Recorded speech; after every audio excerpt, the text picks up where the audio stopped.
Hey everyone, I'm Janice Davis, and this is MMORPG.com's The List.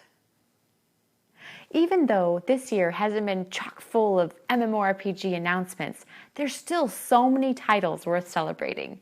This list is dedicated to highlighting the games that have already launched and the games that have shown the most improvement so far in 2015. And there's still so much to look forward to, like Guild Wars 2: Heart of Thorns. So here it goes. Here's the top 7 best MMOs so far for 2015. Number 7, H1Z1.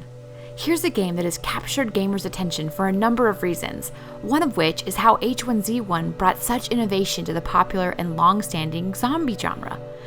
DayZ more or less pioneered the sandbox zombie survival theme, and H1Z1 picked up the torch right where it left off.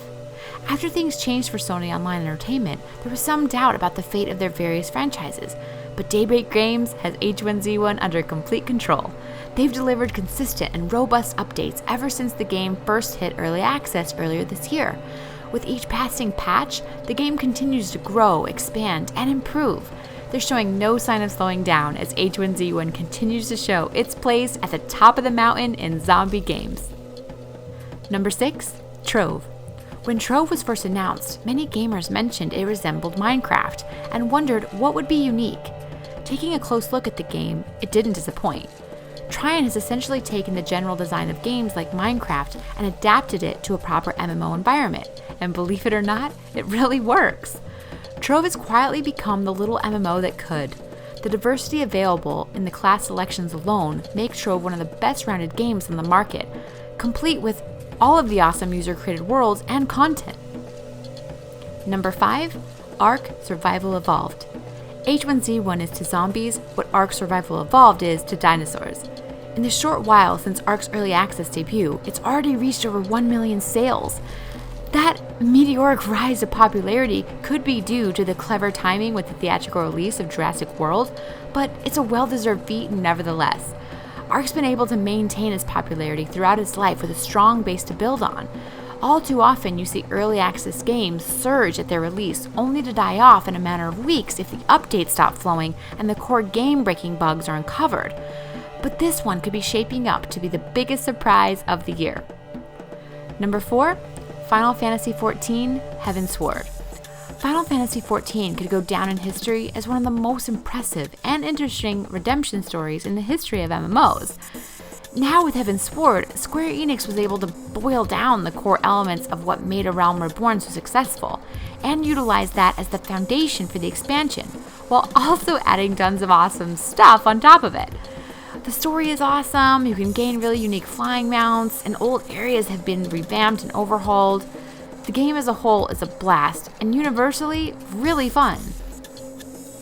Number 3, Star Wars: The Old Republic: The Fallen Empire. Star Wars: The Old Republic is one of the most soloable MMOs on the market, and it looks like EA is embracing that even more. It looks like this expansion is bringing out more of what already makes the game great and unique. It seems like a lot of MMO developers get pressured to make their games more MMO-esque by adding additional group content. In that regard, it's kind of nice to see an MMO embrace its strongest aspect, storytelling from a mostly single-player perspective. The cinematic intro sequences for this game are really intriguing and well done as well. How cool would a fully animated film be to see? Yes, please, BioWare. Number 2, Wildstar. Wildstar is a solid game that competes in the same subgenre of raid-focused MMOs like World of Warcraft, and it's just a blast to play. You'd be hard-pressed to find a recently released MMO of the same quality.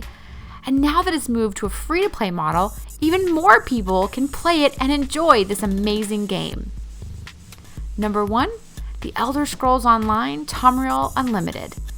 The Elder Scrolls Online has a lot to offer and is turning gamers' heads once again.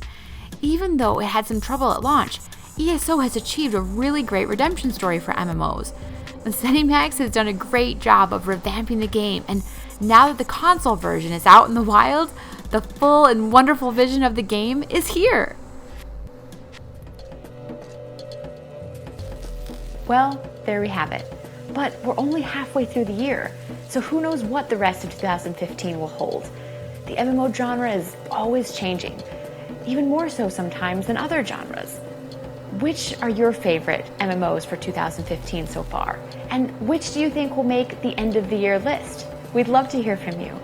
I'm Janice Davis for MMORPG.com. Thanks so much for watching, and I'll see you online in the next realm. Make sure to level up your MMO knowledge by visiting MMORPG.com, subscribing to our YouTube channel, and by following us on social media. To catch up on the week's biggest MMO news, watch our latest MMO FTW. And to see if there's a better MMO out there for you, watch one of our latest First Impressions videos. Thanks for watching.